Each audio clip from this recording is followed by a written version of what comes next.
¿Olvidado algo en alguna vez? Algo tan básico, importante que te ha afectado de manera negativa. No estoy hablando de dejar los frijoles en la estufa, pero de algo más importante. Quizás como un entrenamiento que recibió, una información que es necesaria para cumplir un trabajo bien o tener una vida mejor. Bienvenidos a Iglesia Bautista La Vid. Es un gozo estar aquí. A los que nos acompañan por internet también bienvenidos. Dios los bendiga. Hay muchas veces que tenemos que aprender algo importante para un trabajo o un hobby que uno tiene. Pero porque no pensamos sobre este detalle o esta información regularmente, no lo usamos todo el tiempo, se nos olvida y se nos pasa. Esa es la razón por la cual muchos lugares de trabajo ofrecen entrenamientos a sus empleados. Yo conozco varios de ustedes que tienen cierto trabajo y cada año y cada 2-3 años hay que tomar un entrenamiento para ser recertificado en su área, ¿no es así? Para tener ese certificado diciendo, sí, esta persona repasó lo básico, para asegurar que haga un buen trabajo en su servicio que está ofreciendo, sea mecánico, o sea construcción, o sea maestro o maestra, o lo que sea. También en muchos casos puede asegurar que esa persona repase las cosas básicas para su bienestar y no hacer un error que le causa daño a su cuerpo, aún hasta la muerte en trabajos que pueden ser peligrosos. En 1 Corintios capítulo 3, busquen en sus Biblias, vamos a estar ahí hoy. 1 Corintios 3, 16 y 17, el apóstol Pablo le está recordando a la iglesia en Corintio de algo básico que aparentemente se olvidaron. Es algo tan fundamental que él está sorprendido que les tiene que recordar esta verdad. Saben que el primer libro de 1 Corintios es casi como un manual de entrenamiento para la iglesia. Le dice a la iglesia qué debe de hacer, lo que no debe de hacer, da unos ejemplos y las correcciones. Lo que la iglesia en Corintios se olvidó en estos versículos es tan básico que regresa a la naturaleza de lo que significa ser un cristiano, a lo que es ser un creyente en el Evangelio. Él les tiene que recordar que la iglesia es el templo santo y unificado de Dios. Hermanos, vamos a ver que tenemos que vivir en santidad y unidad porque Dios mismo habita dentro de la iglesia y su presencia es muy real. Dios está aquí y eso debe afectar de la manera que vivimos en santidad y cómo nos congregamos y trabajamos en unidad. Entonces, hermanos, les invito a que se pongan de pie. Voy a leer 1 Corintios capítulo 3, versículos 16 y 17 de la Biblia de las Américas. Sigan en sus Biblias. Dice así la palabra de Dios. ¿No sabéis que sois templo de Dios y que el Espíritu de Dios habita en vosotros? Si alguno destruye el templo de Dios, Dios lo destruirá a él. Porque el templo de Dios es santo y eso es lo que vosotros sois. Amén. Dios bendiga la lectura de su palabra. Pueden tomar sus lugares. Primero, antes de entrar al pasaje, él menciona el templo de Dios varias veces en 2 versículos. Vamos a entonces ir un poco atrás y repasar lo que era el templo en Jerusalén del Antiguo Testamento. El templo del Antiguo Testamento era el lugar, el punto donde el pueblo de Dios se congregaba. ¿Por qué? Porque ahí estaba la presencia de Dios. Dios literalmente habitaba en el lugar santísimo, el cuarto más interior del templo. Ahí estaba el arca, estaba detrás de una cortina púrpura y ahí literalmente estaba el Espíritu de Dios. Y todo Israel lo sabía. Y el sumo sacerdote podía entrar en la presencia de Dios, ya saben esto, una vez al año para ofrecer el sacrificio para el perdón del pecado de todo el pueblo. En el templo no solamente estaba la presencia de Dios, ahí también era el centro de la adoración de Dios. Ahí es donde se ofrecían todos los sacrificios. Ahí era donde el pueblo oraba a Dios. Jesús dijo, esa era mi casa de oración. Ahí también se enseñaba la palabra de Dios. Los escribas, los sacerdotes, los maestros, ahí es donde enseñaban. Por eso Jesús se quedó ahí perdido 3 días con maestros que estaban enseñando la palabra de Dios. Entonces el templo era donde estaba la presencia de Dios, era el punto donde todos venían a adorar a Dios, pero también era donde se daba la redención de Dios. Era el único lugar donde se podía ofrecer el perdón de pecado. No se podían ofrecer sacrificio en su propio hogar. No habían otros templos más pequeños locales. Tenían que traer su sacrificio al templo y solamente en el templo se podía ofrecer este sacrificio para el perdón de pecados. Hermanos, el templo del Antiguo Testamento unía al pueblo, ¿no? Traía unidad porque sabían que aquí es donde está Dios. Aquí es donde adoramos y oramos a Dios. Es aquí donde recibimos el perdón de Dios. Leímos el Salmo 133. Si lo quieren buscar, más para referencia, ese es un salmo interesante. Había un grupo de salmos que se llaman los salmos de ascensión. ¿Qué significa eso? Bueno, como acabamos de ver, el templo era el lugar focal de la fe de Israel. Estaba Dios ahí, la adoración a Dios ahí, oramos ahí, recibimos perdón ahí. Bueno, los peregrinos iban al templo por menos una vez al año para la Pascua, para ofrecer su sacrificio. Y entonces no había Uber, ni Lyft, ni trenes. La mayoría caminaban a Jerusalén. Ibas con tu familia, como José, María y Jesús, que se les quedó. Y entonces estos salmos se cantaban mientras se acercaban a Jerusalén. Jerusalén y el templo estaban en un monte, iban ascendiendo al monte para adorar a Dios. Y entonces los salmos son cantos, iban cantando estos cantos mientras caminaban hacia Jerusalén. Y tú vas cantando con tu familia, enseñándole a los niños, todos cantando juntos. Escuchan otras familias también acercándose a Jerusalén, cantando los mismos salmos. Todos van cantando juntos, en unidad. Y uno de los salmos que dice 133:1, mirad tan bueno y cuán agradable es que los hermanos habiten juntos en armonía.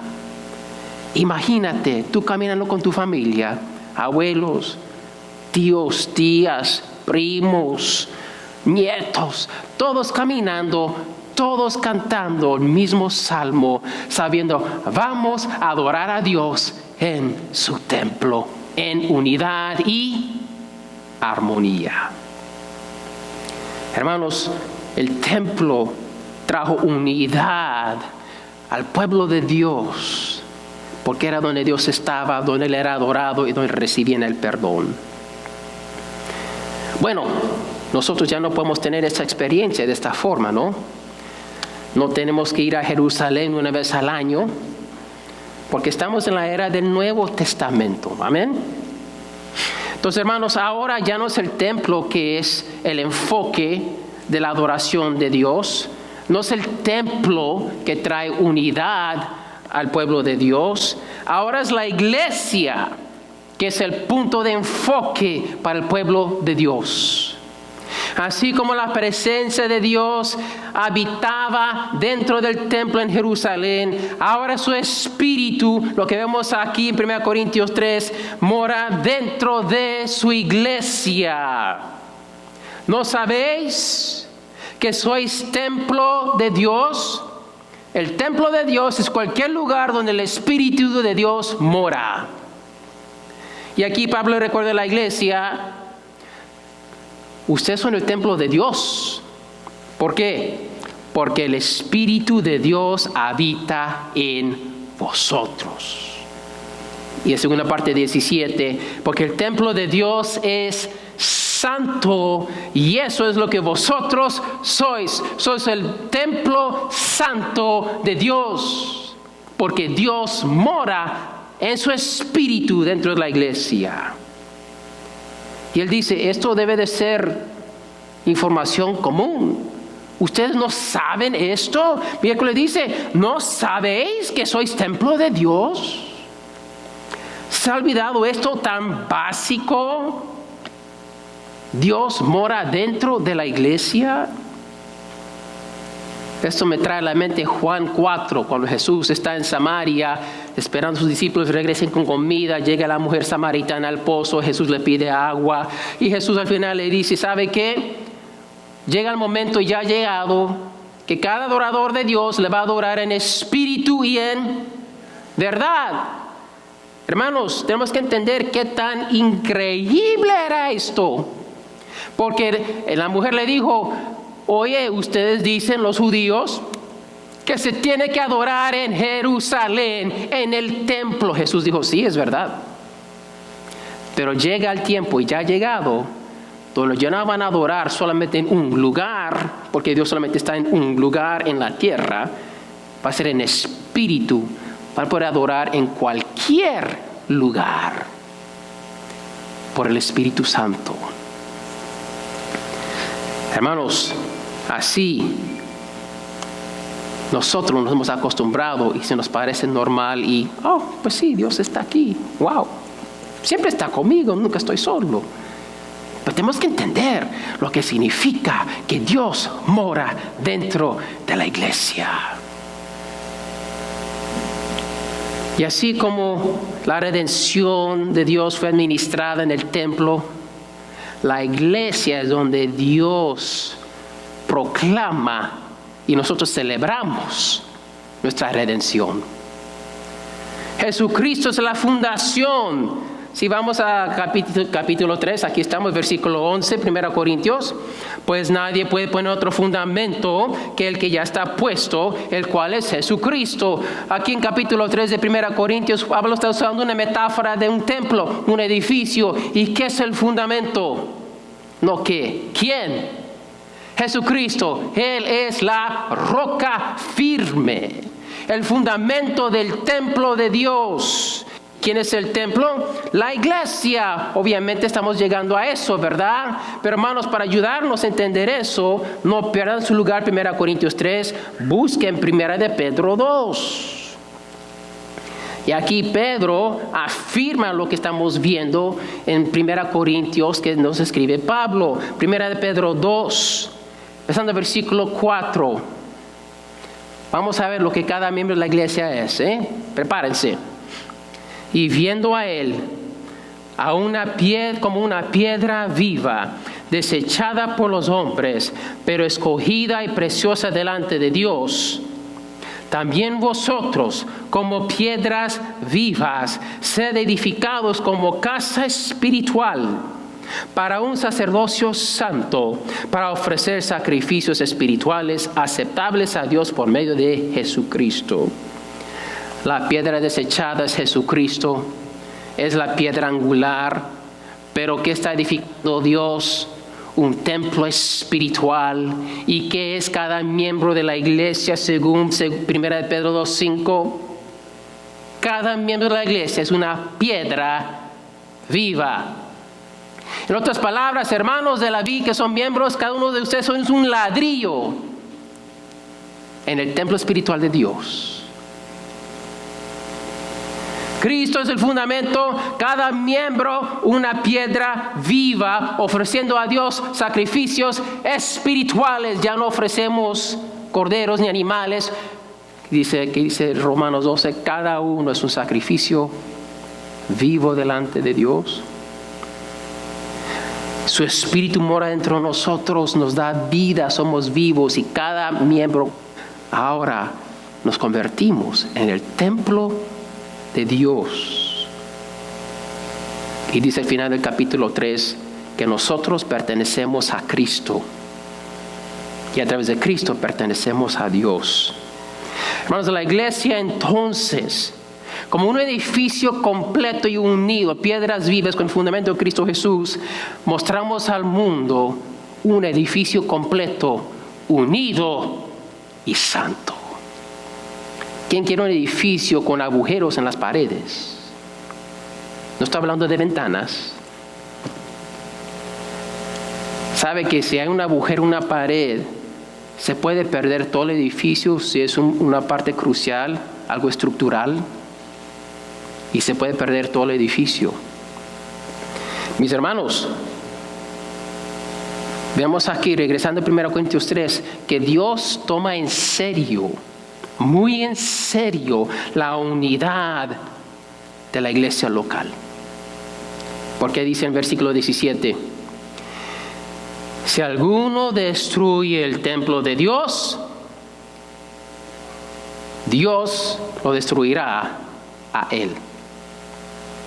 Ok, hermanos, hemos visto que la iglesia es el templo de Dios. Observen que al principio y al final del 16 al 17, Él está hablando en plural, diciendo que vosotros sois templo de Dios, Espíritu Santo mora en vosotros. Final 17, y eso es lo que vosotros sois. Está hablando en plural, que la iglesia es el templo de Dios. Pero aquí, si alguno, versículo 17 al principio, si alguien dentro del cuerpo de Cristo, si una persona o unos individuos traen destrucción al templo de Dios, Dios lo destruirá a él, singular. Hermanos, si una persona causa división dentro de la iglesia de Dios, prepárate a ser disciplinado.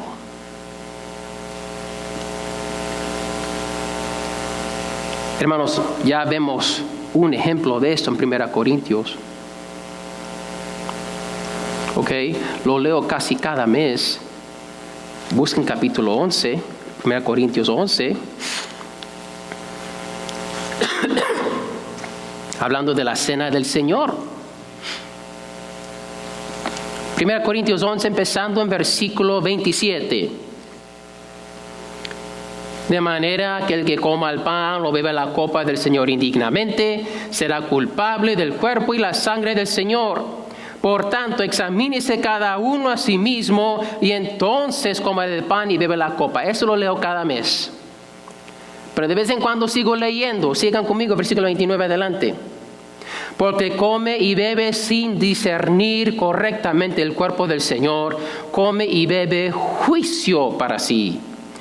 Por esta razón hay muchos débiles y enfermos entre vosotros, y muchos duermen, que dice que están muertos. Pero si nos juzgamos a nosotros mismos, no seríamos juzgados. Pero cuando somos juzgados, el Señor nos disciplina para que no seamos condenados con el mundo. ¿Qué está diciendo la palabra de Dios aquí? A través de la cena del Señor, muchos miembros, o por lo menos algunos, no estaban tomando en serio la cena del Señor y estaban causando división en el cuerpo de Cristo en la manera que estaban participando de la cena del Señor. No tengo tiempo en detalle. Y por eso, porque estos individuos estaban causando división y destruyendo la unidad de la iglesia, unos estaban débiles, unos estaban enfermos y unos Dios los llamó a casa y dijo, vente, paga la casa, ya es demasiado destrucción que has causado en mi iglesia, vente. Hermanos, Dios toma muy en serio la unidad de su iglesia. Entonces, hermanos, unas aplicaciones. Ya hemos visto el pasaje, lo que dice. Pero primero quiero mencionar una aplicación incorrecta de 1 Corintios 3, 16 y 17. Estos versículos tienen nada que ver con el suicidio. Muchos piensan, y no todos son hispanos, pero la mayoría hispanos por la influencia católica, muchos creen que una persona que se suicida va directamente al infierno. ¿Por qué? Si alguno destruye el templo de Dios, Dios lo destruirá a él. Lo están tomando fuera del contexto. Sí, cada individuo tiene el Espíritu Santo, entonces si uno destruye el templo, el cuerpo, y se suicida, entonces Dios va a destruir su alma. Es la conclusión que llegan unos.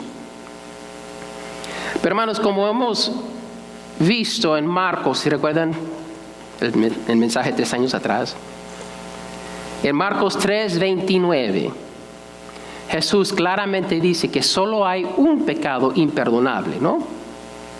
Y ese un pecado, el único pecado que Dios no perdona, es blasfemia contra el Espíritu Santo. Marcos 3:29. Eso quiere decir, cualquier otro pecado es perdonable. ¿No es así?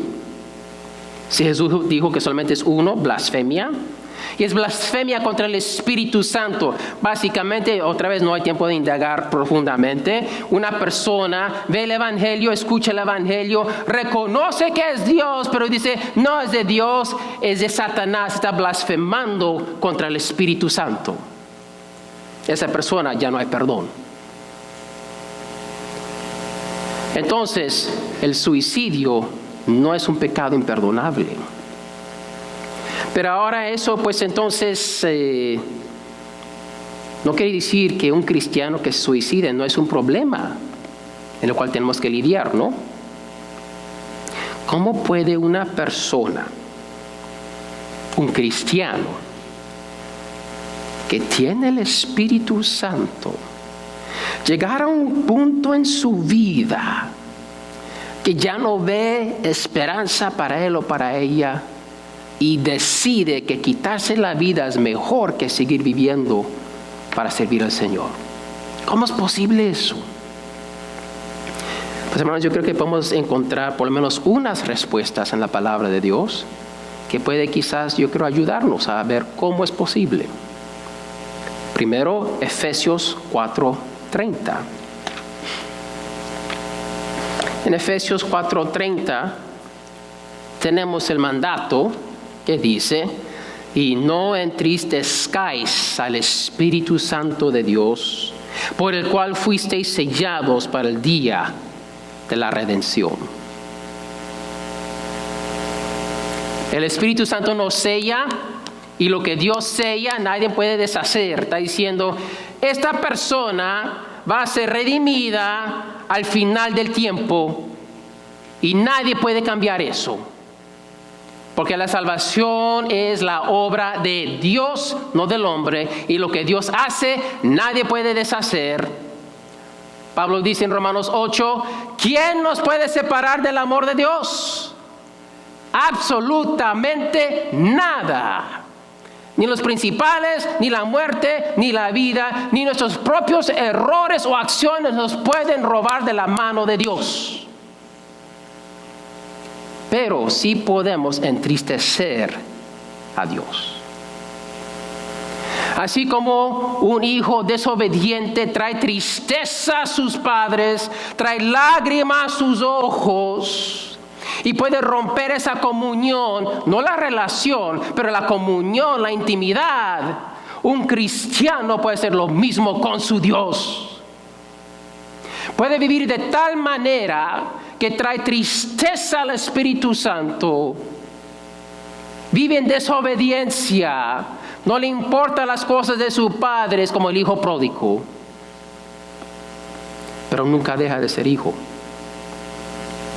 Pero cuando está viviendo como un pródigo, no experimenta el amor, el gozo, la paz y los otros frutos del Espíritu Santo. Amén. ¿Quién ha tenido momentos lejos de Dios? Todos. ¿Cómo se sienten? ¿Sientes el gozo de Dios?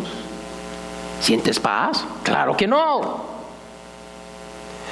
Es posible que una persona traiga tanta tristeza al Espíritu Santo, deja de sentir el amor de Dios, deja de recibir el gozo de Dios, deja de tener paz, y ¿qué le queda? Desesperación.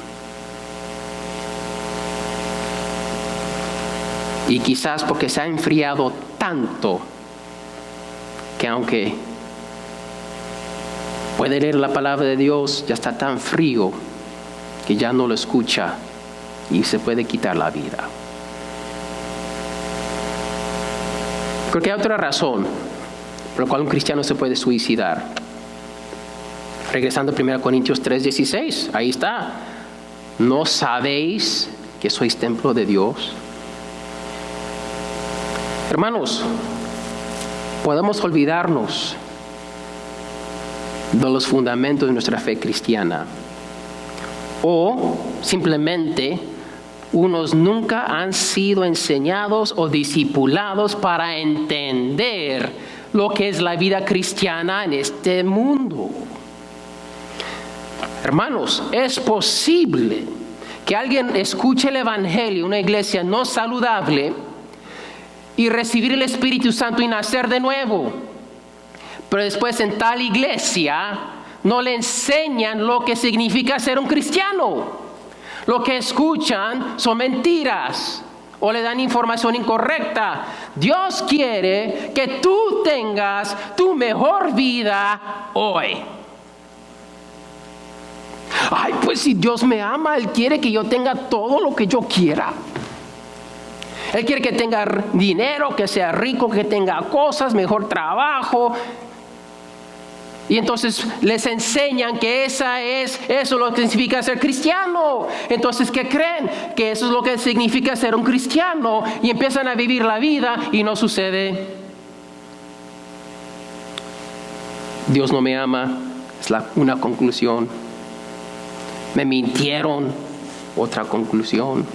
O yo fallé, no tengo suficiente fe, y se echa otra culpa encima. Y puedes llegar a un punto que está tan fracasado, tan desilusionado, tuvo fe en Cristo Jesús, nació de nuevo, pero fue enseñado mal. Y por esa mala enseñanza, porque no entendía, porque no sabía, puede perder toda la esperanza de una vida en este mundo. ¿No? Otra razón por la cual un cristiano puede suicidarse: enfermedad mental. Enfermedad mental. Hermanos, ¿cuál de sus cuerpos funciona perfectamente todo el tiempo? Ninguno. ¿Sabe por qué? La enfermedad y la muerte entró en este mundo por el pecado. No estoy diciendo que si uno peca va a enfermarse. No. Lo que estoy diciendo es que este mundo nada funciona como Dios lo diseñó. Todo está corrompido por el pecado. La enfermedad es un paso hacia la muerte, y la muerte entró por el pecado. Por eso hay muchos que toman medicina para la diabetes. Por eso muchos toman medicina para el corazón. Y por eso algunos, el órgano que se llama la mente, no funciona como debe y necesitan medicina. ¿No? Y en unos casos, el órgano, la mente, deja de funcionar como Dios lo diseñó, Y ven cosas, escuchan cosas, piensan cosas, no hay lógica, no funciona bien y se quitan la vida. No porque querían, pero simplemente estaban enfermos del cerebro. Hermanos, el suicidio es algo que ha tocado en mi familia. Y quizás ha tocado a ustedes de alguna forma, y si no, quizás en el futuro. Y tenemos que entender lo que Dios dice, lo que es la verdad. Este pasaje tiene nada que ver con alguien que se suicidia. Como hemos visto, tiene todo que ver con la unidad de la iglesia. Por diferentes razones, muchos han interpretado esto incorrectamente. Otra razón por la cual es tan importante entender cómo usar y manejar la palabra de Dios. Y no siempre creer lo que me han dicho por años, o lo que yo he escuchado, o lo que veo en Facebook. Hay muchas cosas buenas en Facebook y hay muchas que no. ¿Cómo vamos a saber cuáles bien y cuáles no? Aquí está. Entonces, esa es una aplicación incorrecta. Le quiero dar una correcta. Y si hay tiempo, más. Hermanos, y ya lo vimos, pero vale la pena platicarlo un poco más. Dios va a disciplinar a los que causan división a la iglesia local. Ay de los que lo han hecho. Y desafortunadamente ya aceptamos las divisiones de la iglesia como el ministerio normal. ¿No? Yo lo he visto en muchos casos. Yo he visto donde hay una iglesia y un líder, alguien que Dios está levantando, empieza a pensar, yo puedo hacer mejor trabajo que el pastor. Dios me ha llamado a mí a plantar o a empezar una nueva iglesia. Y entonces, ¿qué hace? Habla con su pastor, le pide permiso. No, ¿sabe lo que hacen? Hablan con personas, empieza un estudio bíblico y se llevan mitad de la iglesia. En el nombre del evangelio. ¿Honra eso a Dios? ¿Es eso mantener un templo de Dios unido? ¿Qué va a hacer Dios con hombres que han hecho eso? Los que han destruido y dividido a iglesias. Hermanos, hay una manera correcta y una manera incorrecta de hacer las cosas. Si uno quiere empezar una iglesia, siente el llamado a pastorear. Oye, gloria a Dios, necesitamos más pastores. Amén. Pero hazlo con la bendición de tu pastor y de tu iglesia. No a tu manera, pero la manera de Dios. No traigas o provoques una división en el nombre del evangelio. No divides la iglesia porque tú crees que eres mejor que el pastor actual. Y quizás lo eres, gloria a Dios. Necesitamos mejores y mejores pastores. Pero ¿saben qué? Piensen en el rey David. Antes que fue David el rey, era David el pastor. Samuel lo ungió como rey. El profeta de Dios lo ungió como rey. Y David tuvo varias ocasiones, oportunidades de matar al rey Saúl y él convertirse en el rey escogido por Dios. Pero ¿qué dijo David? No.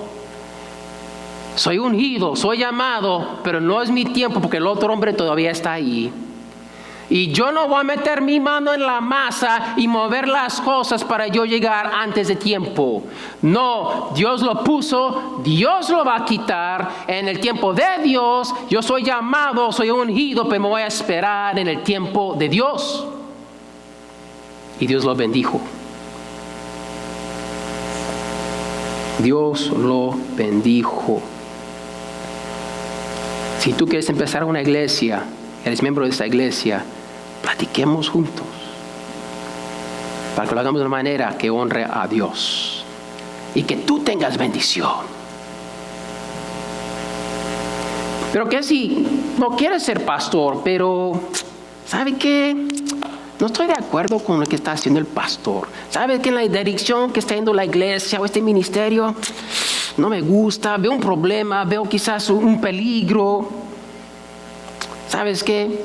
Voy a llevar unos para empezar otra cosa mejor. No, mis hermanos, habla con el liderazgo. ¿Sabes qué? Quizás hay algo que tú no sabes que está sucediendo y por eso algo no se hace. Pero si estás interesado y tienes una pasión o un interés ahí, quieres ver algo mejor, pero no vas a saber si no hablas con el liderazgo o con el pastor. Puede ser que hay una buena razón por la cual se está haciendo de la manera que se está haciendo. Simplemente tú no sabes porque no te toca a ti saber. O si no te puedes reconciliar, la conciencia no te deja y todavía sientes que, pues me dieron una respuesta, pero no estoy de acuerdo. Yo entiendo, pero no estoy de acuerdo. Eso sucede, ¿no? Que está casado, sucede todo el tiempo. Pues hermano, ¿sabe qué? Hay dos opciones. Sométete y sigue orando. Pero si no te puedes someter, quizás buscar otra iglesia para proteger la unidad del cuerpo. Porque el templo de Dios es más importante que tus opiniones o tu propia conciencia. Pero no puedes violar tu conciencia tampoco, ¿verdad? Y si no te puedes someter, porque no existe la iglesia perfecta, pero si tu conciencia no te permite, es mejor decir, ¿sabe qué, pastor? He orado, no puedo. ¿Sabes qué, pastor? Mejor un abrazo y Dios te bendiga.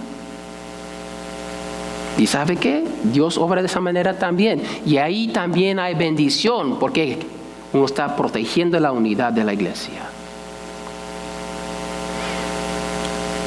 No dejen la iglesia tratando de hacer una escena, hacer un punto por el drama que estás creando, traer más sufrimiento de lo que ya está pasando en la iglesia quizás. Recuerda que Dios está en control. Es la iglesia de Cristo, no es la del pastor. Pertenecemos a Cristo. Y todos estamos tratando de hacer lo mejor que podemos. Todos somos pecadores, todos tenemos nuestras debilidades. Por eso venimos a buscar más de Dios. Siempre tratando de mejorar por la gracia de Dios. Recuerda, hay una manera buena y una manera mala de hacer las cosas. Y hemos tomado la decisión como miembros de hacer las cosas bien delante de Dios. Honrando a Dios, manteniendo la unidad, el amor, la armonía. Y entonces si somos un templo santo y unidos, no siempre de acuerdo, pero siempre sometiéndonos a Cristo, ¿qué va a ver el mundo? ¿Qué van a ver los perdidos? ¿Qué van a ver nuestros unos? Van a ver, wow, todos son tan diferentes. Diferentes culturas, trasfondos, primera generación, segunda generación, mexicanos, puertorriqueños, peruanos, hasta un mitad colombiano ahí también. ¿Y qué van a ver? Van a ver que, wow, qué raro, qué familia tan grande, extendida, pero diversa. ¿Saben lo que van a ver? La presencia de Dios. Porque solo Dios puede unir un pueblo tan diverso. Es lo que el mundo quiere lograr a través de la política y leyes y pólizas, y nunca lo van a lograr porque es algo que solo Dios puede hacer. Y nosotros tenemos el Espíritu Santo y somos un templo de Dios. Muchas piedras vivas, diferentes colores, diferentes trasfondos, diferentes puntos donde Dios los pone, pero un templo santo y unido. Wow, hermanos, entonces debemos de venir a adorar a Dios aquí en este lugar cada domingo con temor y reverencia, porque Dios está aquí. Hermanos, somos una familia. Nos amamos, venimos para celebrar nuestra salvación, ¿verdad? Para compartir un compañerismo. Tenemos este espíritu de júbilo que Dios nos ha dado, de gozo y gloria a Dios, aleluya. Pero también no lo debemos de olvidar que es el santo Dios sentado en su trono, que Él está aquí y ahora. Y cuando entramos a su casa y nos congregamos, tenemos que entonces acercarnos con reverencia, con humildad, con una actitud de que es solamente por su misericordia que vamos a entrar en su presencia. Muy preparados para escuchar su palabra, para exaltar su nombre, para servirle a Él y darle todo lo que Él merece, porque Él es digno. Y voy a venir preparado para adorar a mi Dios, porque Él está aquí. Amén, sí. Hermanos, antes era el templo en Jerusalén, pero ahora el enfoque donde nos congregamos para adorar a Dios es aquí. Y cuando la iglesia se reúne oficialmente como estamos aquí ahora, Dios está aquí. Recuerda que Pablo dijo, ¿no sabéis que sois templo de Dios? Hermanos, capítulos del 1 al 4, Pablo está diciendo a la iglesia una cosa. Le está tratando de ayudarles a ver en 1:10. Os ruego, hermanos, por el nombre de nuestro Señor Jesucristo, que todos os pongáis de acuerdo y que no haya divisiones entre vosotros, sino que estéis enteramente unidos en un mismo sentir y en un mismo parecer. Esto es básico. Una iglesia unida en el nombre de Jesús. Piedras vivas, Jesucristo el cimiento. Edificando nuestra iglesia, sabiendo que Dios trae el crecimiento. Les invito, hermanos, que se pongan de pie. Vamos a responder a la palabra de Dios. Cantamos de vez en cuando ese himno, ese canto. Dios está aquí. Hermanos, Dios está aquí. Si tú estás aquí y no tienes el Espíritu Santo, tú lo estás perdiendo. Y te invito que vengas a Jesucristo y le digas, Jesucristo, yo quiero ser parte de tu templo santo. Quiero ya dejar de ser una piedra muerta y ser una piedra viva. Si te quieres entregar a Cristo, te invito a que le digas, Dios, sálvame. Sálvame de mi pecado. Yo quiero ser vivo. Yo quiero ser parte de tu templo santo. Si tú quieres hacer eso, te espero acá al frente. Si nos estás viendo por internet, mándanos un mensaje, déjanos saber que estás listo para seguir a Cristo. Cristiano, cristiana, si te tienes que arreglar con Dios, si has causado división, ven, habla con tu Dios. Él perdona. Recuerda que causar división no es el pecado imperdonable. Hay perdón. Y podemos enfocarnos en ser más unidos. Para la gloria de Dios, para testimonio al mundo. Aquí les espero.